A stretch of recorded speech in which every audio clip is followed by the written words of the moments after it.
NIS DElEd के समस्त साथियों का स्वागत है आपके अपनी YouTube channel MKS teaching point में। साथियों, वैधता को लेकर के मेघालय हाईकोर्ट आर्डर जारी, आर्डर निष्कर्ष इस वीडियो के माध्यम से आपको अवगत कराएंगे और साथियों पूरे मुद्दे पर विशेष तौर पर चर्चा करेंगे कि आखिर क्या केस है, केस की स्थिति क्या है और क्या कुछ आगे निष्कर्ष की संभावनाएं हैं। तो वीडियो को बिना स्किप किए हुए अंत तक देखें और सभी साथियों को शेयर करें। जो साथी चैनल पर पहली बार विजिट कर रहे हैं तो कृपया चैनल को सब्सक्राइब करके बेल आइकन जरूर प्रेस कर लें। तो सर्वप्रथम साथियों हम समझते हैं कि ये क्या केस है और केस का जो पहला आदेश है उससे साथियों स्पष्ट होगा कि आखिर वर्तमान में केस की स्थिति क्या है और किस उद्देश्य से और किसके माध्यम से ये केस किया गया है। तो साथियों ये जो आपकी याचिका है जिसका पहला आदेश आप सभी के सामने है, ये पहली सुनवाई साथियों 20/12/2023 को हुई और साथियों आप सभी को पता ही है कि 28/11/2023 को सुप्रीम कोर्ट का जजमेंट आया था, जिसमें एनआईएस डीएलएड को ये कहते हुए प्राथमिक शिक्षक भर्ती के लिए वैध नहीं माना गया था कि जो एनआईएस डीएलएड का कोर्स है वो 24 मंथ नहीं 18 मंथ का है। इस वजह से कहीं ना कहीं आगे सुप्रीम कोर्ट जजमेंट के बाद जो है ये स्थितियां उत्पन्न हुई और इसी स्थिति के बीच साथियों आइए बात करते हैं जो ये महत्वपूर्ण केस है, मेघालय उच्च न्यायालय से निष्कर्ष क्या निकल कर आ रहा है, वो सारी चीज़ें आपको देखने को मिलेंगी। साथियों यहाँ पर अगर आप देखेंगे तो साथियों लिखा गया है कि याचिकाकर्ता के विद्वान वरिष्ठ वकील श्री एच.एल. सांग्रेशो को सुना और इसके अलावा साथियों क्या है, यानी याचिकाकर्ताओं की ओर से एडवोकेट का नाम यहाँ पर मेंशन है। आगे साथियों लिखा गया है श्री एन.डी. चुल्लई, श्री आर. कालनी जीए और श्री ई.आर. चाइने जीए द्वारा सहायता प्राप्त एएजी ने प्रतिवादी संख्या 1 से 5 की ओर से कहीं ना कहीं स्पष्ट तौर पर जो है नोटिस जो था उसे स्वीकार किया। यानी साथियों बात कर लें रिस्पोंडेंट में ये आप देख रहे हैं एएजी का अर्थ ये कहीं ना कहीं जो स्पष्ट तौर पर स्टेट की तरफ से ये कहीं ना कहीं अपीयरेंस हुई। अब साथियों स्पष्ट हो गया होगा कि याचिकाकर्ता जो कौन से हैं और कौन जो है कहीं ना कहीं रिस्पोंडेंट बनाया गया है उस पर साथियों बात करते हैं। आगे लिखा गया है शेष उत्तरदाताओं को 1 सप्ताह के भीतर नोटिस जारी किया जाए। आगे साथियों लिखा गया है कि तत्काल रिट याचिका में बताए गए तथ्य यह हैं कि जिन उम्मीदवारों को प्रतिवादी संख्या 7 से 19 के रूप में सूचीबद्ध किया गया है वो चयन प्रक्रिया को जारी रखने के लिए अयोग्य हैं, जिसे दिनांक 30/10/2023 के विज्ञापन द्वारा विज्ञापित किया गया है क्योंकि उनके पास एनसीटी मानदंडों द्वारा निर्धारित अपेक्षित योग्यता नहीं है। यानी कहें तो 2 वर्षीय जो डिप्लोमा डीएलएड का है वो नहीं है, ये बात की जा रही है। और साथियों लिखा गया है कि वरिष्ठ जो है वकील जो आपके हैं सांग्रेशो का कहना है कि प्रतिवादी संख्या 7 से 19 के पास जो केवल पत्राचार के माध्यम से प्राप्त 18 महीने का डीएलएड का डिप्लोमा है और माननीय सर्वोच्च न्यायालय के नवीनतम निर्णय के अनुसार वह इसके लिए अयोग्य है। चयन इसलिए यह प्रार्थना करते हैं कि एक उचित आदेश पारित किया जाए जिसमें निर्देश दिया जाए कि इन उम्मीदवारों को अन्य समान स्थिति वाले उम्मीदवारों पर चयन के लिए विचार नहीं किया जाए। अगर साथियों हम बात कर लें तो ये जो केस है एनआईएस डीएलएड के कहीं ना कहीं अगेंस्ट किया गया और 7 से 19 के रूप में जो प्रतिवादी बनाए गए हैं वो कहीं ना कहीं एनआईएस डीएलएड से प्रशिक्षण प्राप्त हमारे साथी ही हैं, जिनको लेकर के कहीं ना कहीं स्पष्ट तौर पर ये निष्कर्ष निकल कर आ रहा है। ये स्पष्ट किया जा रहा है कि सुप्रीम कोर्ट ने जो नवीनतम आदेश दिया है उसमें कहीं ना कहीं उनको 2 वर्षीय डिप्लोमा जो डीएलएड का है उसके समकक्ष नहीं माना है। आगे साथियों लिखा गया है कि एजी ने कहा कि एन.डी. चुल्लई का कहना है कि चयन प्रक्रिया पहले से ही चल रही है, इसलिए इस स्तर पर किसी अंतरिम आदेश की आवश्यकता नहीं है। यानी साथियों अगर बात करें तो स्टेट की तरफ से यानी 1 से 5 जो आप सभी को पता है कि स्पष्ट तौर पर जो कहीं ना कहीं स्पष्ट रूप से प्रतिवादी बनाए गए हैं उनमें साथियों आप सभी को पता है स्टेट की तरफ से ये कहीं ना कहीं स्पष्ट तौर पर यहाँ पर पक्ष रखा गया कि जो ये भर्ती प्रक्रिया चल रही है, ये भर्ती प्रक्रिया का जो विज्ञापन आया था 30/10/2023 को आया था और साथियों आप सभी को पता है इसके बाद 28/11/2023 को जजमेंट आया। तो इस वजह से कहीं ना कहीं स्टेट की तरफ से ये कहा जा रहा है कि वर्तमान में ऐसी कोई आदेश की जरूरत नहीं है क्योंकि साथियों इस भर्ती प्रक्रिया में एनआईएस डीएलएड के जो प्रशिक्षण प्राप्त साथी उनको कहीं ना कहीं मौका मिला और इसके अगेंस्ट जो है ये याचिका दाखिल की गई। तो साथियों आप सभी को पता है यहाँ पर ये इंगित कराया गया। आखिर साथियों आगे क्या लिखा गया है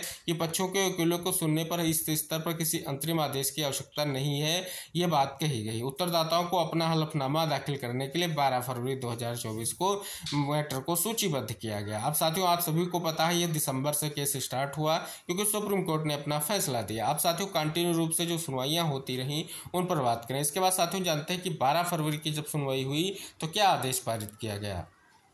अब साथियों यहाँ पर देखेंगे तो आप सभी के सामने जो है ये आदेश है जो 12 फरवरी को आया। साथियों इस आदेश में लिखा गया, विद्वान वकील श्री एस शेख आज प्रतिवादी संख्या 11 से 14 की ओर से उपस्थित हुए। प्रतिवादी संख्या 1 से 5 के लिए विद्वान महाधिवक्ता श्री ए कुमार ने जवाबी हलफनामा दायर करने के लिए 2 सप्ताह के समय की प्रार्थना की अनुमति जो है मांगी है। यानी इसके बाद 28 फरवरी 2024 को इस मैटर को सूचीबद्ध किया जाए, ऐसा कहीं ना कहीं कोर्ट ने आदेश दिया। यानी साथियों ये हलफनामा जो है कहीं ना कहीं सरकार की ओर से आना था।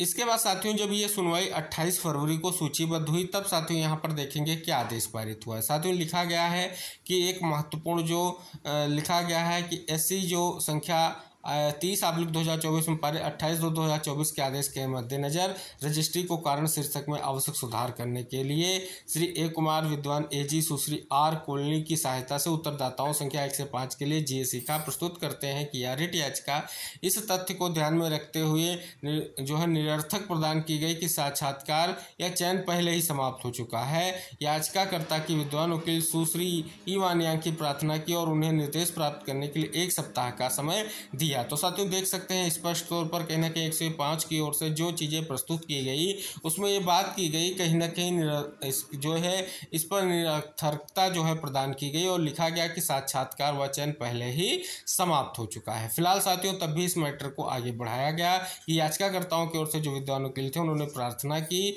और उन्होंने समय मांगा था, तो इसलिए साथियों इस केस को 14/3/2024 को सूचीबद्ध किया गया।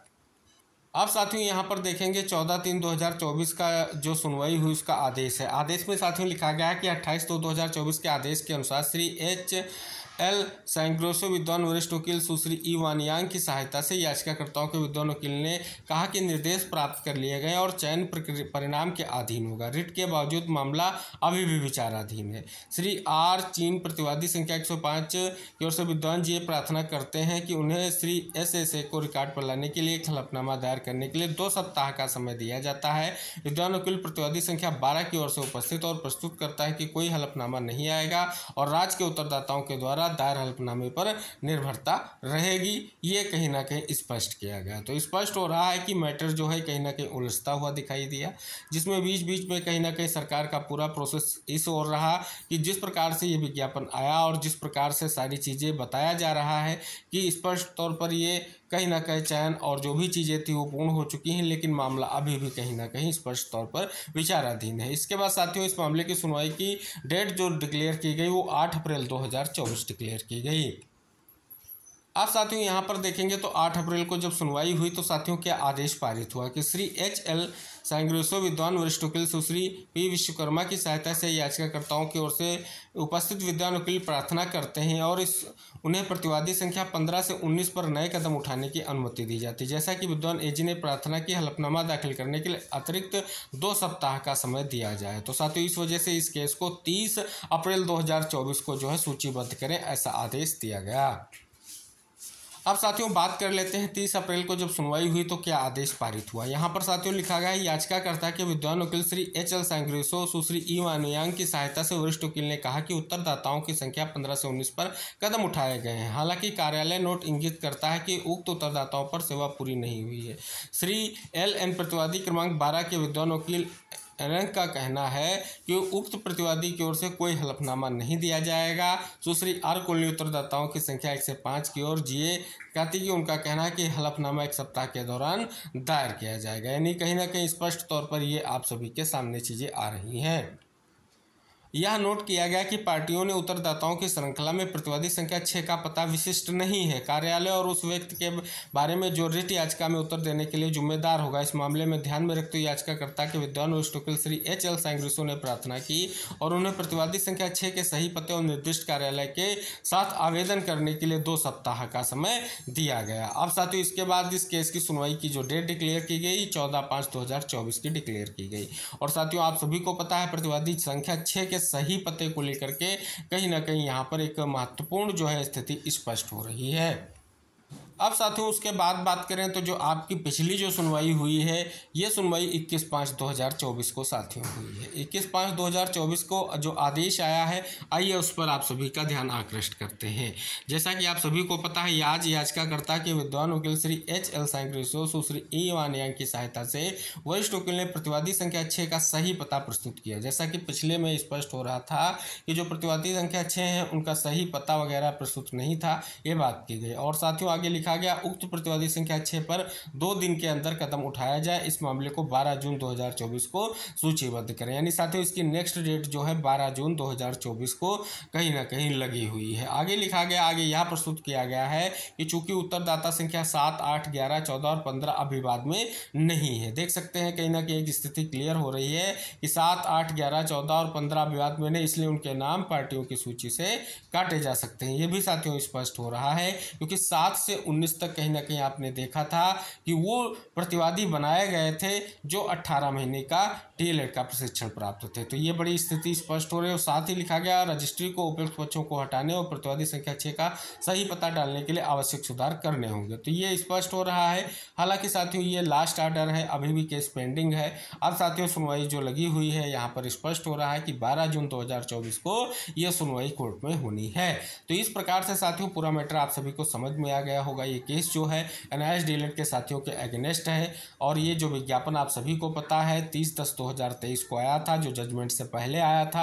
हालांकि साथियों सरकार की तरफ से पुरजोर प्रयास है कि जो हमारे NIS DLED के साथी जिनको कहीं ना कहीं स्पष्ट तौर पर उस विज्ञापन में मौका मिला है, उनको लेकर के कहीं ना कहीं स्पष्ट तौर पर कोर्ट से एक महत्वपूर्ण निष्कर्ष निकल कर आए। ये स्पष्ट तौर पर कहीं ना कहीं पूरी तरीके से प्रयास हो रहा है। तो साथियों कहीं ना कहीं स्पष्ट हो रहा है कि इस केस में आगे 12 जून को सुनवाई होगी। क्या निष्कर्ष निकलेगा, महत्वपूर्ण रहेगा। अभी तक की स्थितियों की बात करें तो NIS DLED के लिए कहीं ना कहीं कोर्ट से पूरी तरीके से पक्ष जो है कहीं ना कहीं रखा जा रहा है। और पूरी तरीके से कहीं ना कहीं यहाँ पर देखेंगे तो स्टेट की तरफ से जो है कहीं ना कहीं स्पष्ट तौर पर AG हो AAG हो, उनकी तरफ से एक ही बात स्पष्ट की जा रही है कि जिनको जो है इस भर्ती में मौका दिया गया है उनको लेकर के कहीं ना कहीं अब किसी भी तरीके का कोई अंतरिम आदेश पारित करने की आवश्यकता नहीं है। लेकिन साथियों आगे क्या होगा ये महत्वपूर्ण होगा, अंतिम फैसला कोर्ट के अधीन होगा और अभी भी मामला लंबित है। अब साथियों 12 जून की सुनवाई होगी और 12 जून की सुनवाई को लेकर के जो भी स्थितियां होंगी हम आपको जरूर अवगत कराएंगे, जो भी सुनवाई के बाद निष्कर्ष निकल कर आएगा। तो साथियों यही निष्कर्ष निकल कर आ रहा है कि हमारे जो भी साथी चयनित हैं, जो भी साथियों को मौका मिला है, कहीं ना कहीं उनको लेकर के ये महत्वपूर्ण जो है केस चल रहा है क्योंकि उनके अगेंस्ट किया गया है। और साथियों आप सभी को पता है इसको लेकर के पूरी तरीके से कहीं ना कहीं कोर्ट में तथ्यों को रखा जा रहा है। और साथियों अंततः क्या निष्कर्ष निकलेगा महत्वपूर्ण रहेगा। तो साथियों इसके लिए आप चैनल को सब्सक्राइब कर लें। 12 जून की सुनवाई से संबंधित जो भी महत्वपूर्ण अपडेट होगी हम आपको वीडियो के माध्यम से ज़रूर अपडेट करेंगे। तो मिलते हैं साथियों नेक्स्ट अपडेट के साथ, तब तक के लिए बाय बाय, टेक केयर साथियों।